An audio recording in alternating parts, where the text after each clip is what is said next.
আজ দুপুরে ভাতের সাথে রান্না করেছি ডিম সেদ্ধ, কড়া করে বাটা মাছ ভাজা,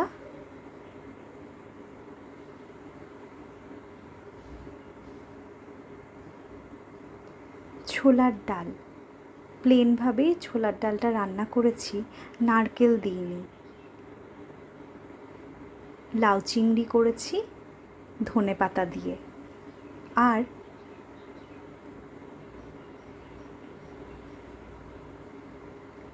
পাবদা মাছের ঝাল রেঁধেছি সর্ষে বাটা দিয়ে। বৈশাখীর হেসেল তোমাদের কেমন লাগছে আমায় জানিও। যদি ভালো লেগে থাকে একটা লাইক এবং শেয়ার করে দিও, আমার খুব ভালো লাগবে। সবাই সবার পরিবারকে নিয়ে ভালো থেকো। নমস্কার।